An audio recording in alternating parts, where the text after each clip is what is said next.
Sorry about that delay, guys. I had something that came up. Okay, let's pull our next card. All right, come on, Spirit. Two of them fell out, so that's going to be, four of them, three of them fell out. Okay. The next one is a thinking card, okay? It says useful anxiety. Notice how you tend to interpret anxiety. Does even a little bit feel like an unwelcome problem? In its mildest form, anxiety is actually an adaptive response that prepares us to take action and motivate us to get things done. Reinterpret your anxiety and use the nervous energy to help you do well in new situations. Focus on doing the best you can, however you feel. Okay? So basically, even though we're always going to be anxious, all of us, okay? Even the most confident person is anxious. But you have to utilize that anxiety in a more positive way. You got to say, you know what? So what? I'm anxious, okay? But I'm going to get through this no matter what. I want to do what I got to do, and I'm going to do it. I'm not going to let this anxiety stop me, okay? You have to utilize that anxiety for a positive in your life and not a negative, okay? All right. Like I said, two additional ones fell out. So the next one is also a thinking card. It says, set your course. It says, as you start a home or work project, challenge any unhelpful thoughts that pop up into your head, like, this isn't going to go well, or I don't know what I'm doing. Instead, fill your mind with realistic thoughts. Focus on the efforts you're going to put into it, which is under your control, rather than on the outcome. I'll do my best to solve problems as they come up. That's right. So always see the good in everything. Don't instantly say, oh, well, I'm starting something new, but it's going to turn out bad. No, it's not. It's not going to turn out bad. It's going to turn out good. Okay. The only way it turns out bad is if we focus on the bad, but focus on the good. Say, you know what? I've started this. There's a reason I started it. It's not a mistake that I started. I wanted to start it. So therefore, I'm going to do the best that I can with what I have. And you focus on doing the best you can with what you have. Okay. The next card is an action card. Okay. This is one that says, treat yourself to lunch. It says, make yourself a nicer lunch today than you would normally do. Prepare it as though it's for someone you love. Take your time and go the extra mile, including a cloth napkin and metal silverware. As you eat it, see how it feels to enjoy a meal made with care. Okay? Basically, this is telling us that we need to be nice to ourselves sometimes. Self-care. Okay? Self-care, self-love. Okay? We don't do that all the time. We're always extending ourselves to others and doing the best for others, but we kind of put ourselves in the background. So in this case, do the best that you can for yourself today. Focus on making that nice meal for yourself. Sitting down with the nice cloth napkin and the metal silverware and enjoying each bite as you eat it. Okay. And think about that and say, you know what? I did this for myself and this feels pretty good. Okay. Now the next card, Spirit, we just need one more card here. Okay. Thank you. And it's that one right there. Well, it's actually two. Okay, first, these are being cards. Okay, so it says presence at the table. Just before you start eating one of your meals today, pause to feel your feet on the ground and your weight pressed into your chair. Look for a moment at anyone sharing the meal with you. Carefully notice the food in front of you. Take in its color, texture, and aroma. As you pick up your utensils, feel it weigh and contour in your hand. Enjoy this meal. It's so funny. The last card said, treat yourself to lunch. And this one tells you to prepare, be present at the meal. So it's just talking about self-care again. Self-care, self-love. Doing something that's going to benefit you, making yourself feel good, and no matter what the situation is, whether it's just having a meal, normally you might just sit down and wolf the food down and be done with it. But this time, actually enjoy the food. Actually think of the texture, think of the smell, think of the taste, think of the person you might be sitting there with. Or if you're not sitting with anyone, just take in the atmosphere of where you are.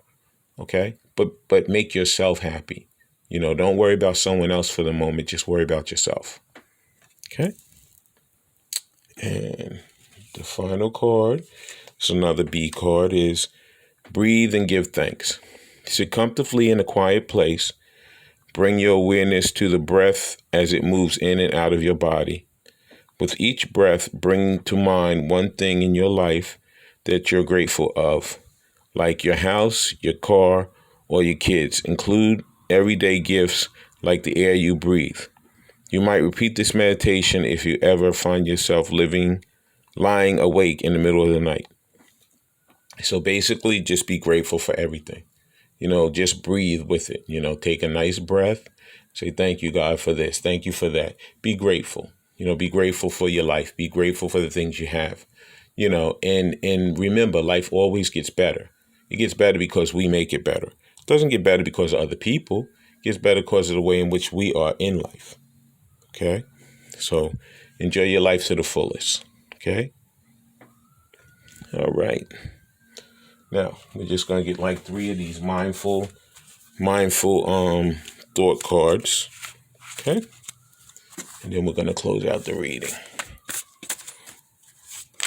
All right. Thank you, Spirit, for these mindful thought cards. Okay. And that's our card, Mindful Basics. Okay. It says, mindful check-in. It says, begin by feeling into your body and mind. Acknowledge any thoughts, emotions, and sensations. Let them be. There's no need to analyze or figure things out. Just be here amidst it all, as it comes and goes. Do this anytime you think to recenter yourself in the present moment. Okay, so sometimes we need to just sit there with our thoughts, with our emotions and our sensations, and just let them be. Just bathe in them, kind of. No matter what they are. They could be good emotions. They could be bad emotions. They could be good thoughts. They could be bad thoughts. It can be good sensations, bad sensations. But no matter what, whatever they're there for, let's take them in and let's try to learn something from them that improves our lives. Okay? So that's a mindful check-in. Okay? What's the next one that we have? All right. We're getting it done, guys. Okay? Next one is mindful in self-compassion in relationships. It says a loving kindness. A boundless love softens the heart and shines on all living things, beings without distinction. Start with yourself. May I be safe. May I be healthy. May I live with ease. May I be at peace. Now expand your love in ever-widening circles to family, acquaintances, and the entire family. Okay, so just love yourself. Just self-love once again. Self-care. Be kind to yourself. Be happy with yourself. Don't see everything as a bad situation. Out of bad things, good things happen. So try to find the goodness in everything. Okay? All right. And we're just going to get one more. And we're going to close out our little session here. Okay? Got one more quote up. Actually, Spirit wants us to have 2. Okay. First one is mindfulness and self-compassion in relationships is sympathy. We sometimes treat people differently based on our relationship with them. You might treat a coworker with care, but be curt with the salesperson. Imagine the other person's face as that of a friend, a child, or a student. All relationships have inherent values, and everyone deserves kindness and consideration. Okay, so we have to always be sympathetic to everyone. Okay, and the last one is empathy, which is also another mindful and some self-compassion in relationships. Okay, reflections on a family member, friend, or neighbor. What would it be like to walk in their shoes? Imagine a person's history of disappointment and losses, and their past adventures and triumphs. What do you experience in your body and mind? Can you sense the bond of humanity you share? Okay, so we always have to, like they said, walk in somebody else's shoes. think, it might not be going great for them. They might have issues. They might have problems. So don't instantly look at them and say, oh, you know what? They're a horrible person. They're the worst person, or they're going to shut me down. They're going to tell me get away from them or whatever. You don't know what's going to happen. Take the chance, be happy with yourself, go talk to the person, be happy, and know that good things are going to happen no matter what. Okay? So that was our little session today. Hope everyone enjoyed it, and I'll talk to you guys soon. This is real life, real spiritual clarity. Like, share, subscribe, and I love you guys.